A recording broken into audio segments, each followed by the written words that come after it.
इस एक्सप्लेनर में आप सभी का स्वागत है। आइए सीधे मुद्दे पर आते हैं। आज की चर्चा एक ऐसी कविता पर है जो पहली नजर में देखें तो एक आम सी छोटी सी घरेलू घटना लगती है, पर अगर थोड़ा ध्यान से देखा जाए ना तो ये भारतीय समाज, हमारी परंपरा और सबसे बढ़कर इंसानी फितरत का एक बहुत बड़ा आईना है। हम बात कर रहे हैं निस्सिम इज़ीकल की बेहद मशहूर कविता नाइट ऑफ द स्कॉर्पियन की। आज हम इस मास्टरपीस के हर एक पहलू को डीपली डिकोड करने वाले हैं।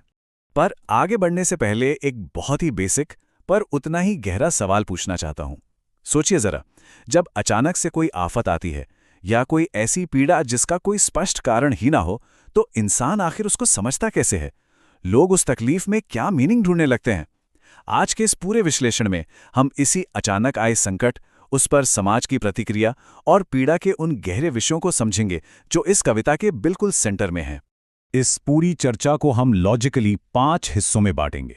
पहले बात करेंगे आधुनिक कविता के पितामह की, फिर अचानक आए उस संकट की रात की, उसके बाद अंधविश्वास का हुजूम, फिर उस तर्कवादी पिता के बेचैन उपाय और आखिर में मातृत्व प्रेम की जीत। तो चलिए शुरू करते हैं। पहला हिस्सा, आधुनिक कविता के पितामह। निस्सिम इज़ीकल का बैकग्राउंड अपने आप में ही बेहद दिलचस्प है। उनका जन्म 1924 में बॉम्बे के एक बेने इज़राइल जोइश परिवार में हुआ था। इन्हें universally father of modern Indian English poetry माना जाता है। अब इनका नज़रिया इतना खास क्यों है? क्योंकि उन्होंने भारतीय सांस्कृतिक अनुभवों और पश्चिमी तकनीकों के बीच एक कमाल का संतुलन बनाया है। वो परंपरा और आधुनिकता के इस टकराव को बिल्कुल एक इनसाइडर और आउटसाइडर दोनों नज़रियों से एक साथ देख पाते थे। इस कविता में उन्होंने फ्री वर्ड्स का इस्तेमाल किया है। अब ये फ्री वर्ड्स क्या है? सिंपल है, ये एक ऐसी कविता होती है जिसमें कोई फिक्स्ड राइम या रेगुलर मीटर नहीं होता। इज़ीकल ने इस तकनीक का इस्तेमाल एक ऑथेंटिक, आम बोलचाल वाली और आधुनिक भारतीय अर्बन आवाज को पकड़ने के लिए किया। इस तकनीक की वजह से ना उन्होंने कविता से उस पुराने जमाने के बनावटी रोमांटिसिज्म को पूरी तरह हटा दिया। नरेटर यहाँ बिल्कुल रियलिस्टिक, यादों पर आधारित और एक डिटैच्ड ऑब्जर्वर की टोन में पूरी घटना को हमारे सामने रखता है। बढ़ते हैं दूसरे हिस्से की तरफ, अचानक आए संकट की रात। जरा उस रात की इस टाइमलाइन को देखिए। पूरे 10 घंटे की मूसलाधार बारिश। उस बारिश ने उस बेचारे बिच्छू को घर के अंदर आने पर मजबूर कर दिया। फिर होता है वो डंग्स, अंधेरे में अचानक एक चमक। उसके बाद वो बिच्छू दोबारा अपनी जान बचाकर उस मूसलाधार बारिश में बाहर भाग जाता है।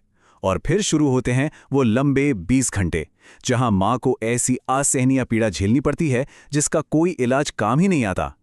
यहां सबसे अहम मुद्दा समझने वाला यह है कि बिच्छू का अंदर आना किसी बुरी नीयत से नहीं था। वो तो बस चावल के बोरे के नीचे बारिश से बचने के लिए छिपा था। ये उसकी एक नेचुरल इंस्टिंक्ट थी, कोई शैतानी साजिश नहीं। कवि ने इस पल को क्या बाखूबी कैद किया है, सुने।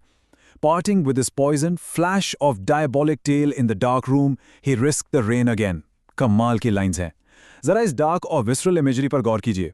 एक बच्चे के नजरिए से लिखी गई इस कविता में डर किस तरह उस बच्चे के दिमाग पर असर डालता है, ये उस डायबॉलिक यानी शैतानी पूंछ की चमक वाले शब्दों से साफ समझ आता है।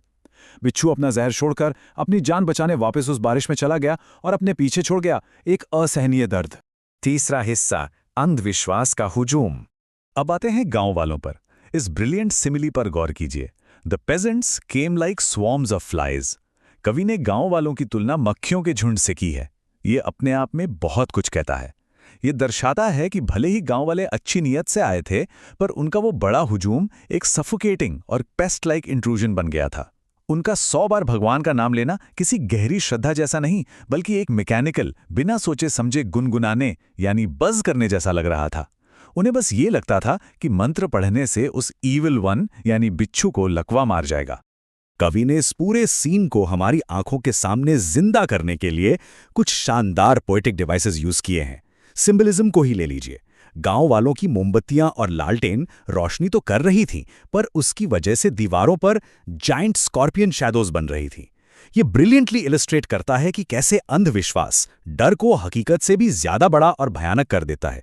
ऑनोमेटोपिया जैसे बज्द शब्द का इस्तेमाल हमें उस भीड़ की माइंडलेस चैंटिंग सुनाता है, और एनाफोरा जहां वो बार बार मे ही मे द सिंस का इस्तेमाल करते हैं, वो उनके विश्वास की एक रिचुअलिस्टिक रिदम पैदा करता है। तो आखिर उनके ये मंत्र और जप थे क्या? असल में ये दर्शाते हैं उन गांव वालों के भाग्यवादी यानी फिटलिस्टिक हिंदू कार्मिक बिलीफ्स। उनका लॉजिक देखिए, वो मानते थे कि बिच्छू जहां भी है वो जितना हिलेगा माँ के खून में जहर उतना ही फैलेगा। उन्हें लगता था कि इस तड़प से माँ के पिछले जन्म के पाप चलकर राख हो जाएंगे और आने वाले जन्म के दुख कम हो जाएंगे। उनके हिसाब से ये व्यक्तिगत पीड़ा पूरे ब्रह्मांड के पाप और पुण्य का कॉस्मिक बैलेंस बना रही थी। पर यहां नोटिस करने वाली बात यह है कि उनके चेहरों पर अपने सिद्धांत को लेकर एक पूरी शांति थी, लेकिन हकीकत में वो उस माँ के शारीरिक दर्द को कम करने में बुरी तरह से नाकामयाब थे। चौथा हिस्सा, तर्कवादी के बेचैन उपाय। अब देखिए इस घटना का एक दूसरा पहलू। नरेटर के पिता उस आम भीड़ से बिल्कुल अलग सोच रखते थे। इन लाइंस पर ध्यान दीजिए। My father sceptic, rationalist, trying every curse and blessing, powder, mixture, herb and hybrid. इन शब्दों की आयरनी यानी विडंबना देख रहे हैं आप? जो व्यक्ति पूरे विज्ञान और तर्क में विश्वास रखता है वो अपनी पत्नी को उस बेशुमार पीड़ा में तड़पते देख अपना सारा लॉजिक भूल बैठा है। वो भीड़ की तरह पैसिव नहीं है बल्कि बेचैन हो गया है। डिस्परेशन में उसे जो समझ आ रहा है वो कर रहा है। चूरन, दवाई, जड़ी बूटी और यहां तक कि गांव वालों के जादू टोने और आशीर्वाद भी ट्राई कर रहा है। आइए इन दोनों वर्ल्ड व्यूज को आमने सामने रखकर देखते हैं। एक तरफ हैं गांव वाले जिनकी अप्रोच एकदम पैसिव है, वो बैठकर सिर्फ मंत्र पढ़ रहे हैं और उस पीड़ा को एक मॉरल या स्पिरिचुअल वजह दे रहे हैं। दूसरी तरफ पिता है जो विज्ञान और तर्क का प्रतीक है, लेकिन वो एक्टिव और डेस्परेट होकर चोट पर पैराफिन यानी मिट्टी का तेल डालकर आग तक लगा देता है और बच्चा वहां खड़ा हॉरिफाई होकर अपनी मां की उंगली पर आग जलती देख रहा है। कवि ने दोनों तरफों को बड़ा ओपनली और इम्पार्शियल रखा है। न अंधविश्वास जीता न विज्ञान, दोनों ही उस मां का दर्द मिटाने में पूरी तरह से फेल रहे। और फिर इतनी सारी अफरा तफरी, मंत्र, दवाई, आग, इन सब के बाद क्या होता है? After 20 years it lost its sting. बस पूरे 20 घंटे बाद उस जहर का असर खुद ब खुद खत्म हो गया। ये एकदम एंटी क्लाइमैक्टिक और फैक्चुअल रेजोल्यूशन है। ये हमें बताता है कि चाहे इंसान मंत्र पढ़े या आग लगाए, इन सब की बेचैनी और कोशिशों के आगे बायोलॉजी और नेचर का अपना ही रास्ता होता है। नेचर ने अपने पूरे 20 घंटे लिए और जब टाइम पूरा हुआ तो जहर उतर गया। आखिरी हिस्सा, मातृत्व प्रेम की जीत। 20 घंटे की उस जानलेवा पीड़ा के बाद आखिर मां के मुंह से क्या निकला? इस कोट को सुने। My mother only said, thank God the scorpion picked on me and spared my children. सोचिए जरा इस प्रोफाउंड शिफ्ट के बारे में। जहां गांव वाले बड़ी बड़ी कॉस्मिक थ्योरीज और एब्स्ट्रैक्ट हिस्टीरिया में उलझे थे, वहां मां की सोच आकर कितनी पर्सनल और सेल्फलेस हो गई। उसने इसलिए भगवान का शुक्रिया नहीं किया कि उसका दर्द खत्म हो गया, बल्कि इसलिए शुक्रिया कहा कि बिच्छू ने उसको चुना और उसके बच्चों को बख्श दिया। तो इस पूरे एक्सप्लेनर का अल्टीमेट टेकअवे क्या है? एज़ेकियल हमें क्या दिखाना चाहते हैं? सबसे पहली बात तो ये कि माँ का प्यार भीड़ के अंधविश्वास और पिता के तर्क दोनों से कहीं ज्यादा बड़ा है। दूसरी बात, माँ ने अपनी इस पीड़ा को किसी कार्मिक सजा की तरह नहीं देखा, बल्कि एक प्रोटेक्टिव सब्स्टिट्यूशन की तरह देखा कि चलो मेरे बच्चों का दर्द मुझे मिल गया। सच्ची आध्यात्मिकता किसी मैकेनिकल मंत्र में नहीं, बल्कि इस तरह के निस्वार्थ त्याग और करुणा में छिपी होती है। एज़ेकियल यहाँ ह्यूमनिज्म को किसी भी रिजिड बिलीफ सिस्टम के मुकाबले एक बहुत ऊंचा और सच्चा स्थान देते हैं। इस चर्चा के अंत में मैं आप सभी के लिए एक गहरा सवाल छोड़कर जा रहा हूं। जब सच में संकट आता है तो क्या आम इंसानी करुणा और प्यार किसी भी आदर्श या विश्वास प्रणाली से ज्यादा ताकतवर होता है? जब हम पर आफत आती है तब क्या हमारी बड़ी बड़ी आइडियोलॉजीज काम आती हैं या वो आम सा इंसानी कंपैशन? ये वाकई सोचने वाली बात है कि लोग दुख और पीड़ा में मीनिंग ढूंढते कैसे हैं।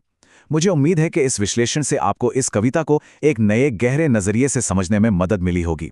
नसीम एज़ेकियल की ये मास्टरपीस वाकई एक कमाल की रचना है। आज हमारे साथ इस डीप डाइव में शामिल होने के लिए बहुत बहुत शुक्रिया। आपसे जल्दी ही मिलेंगे एक नए एक्सप्लेनर के साथ।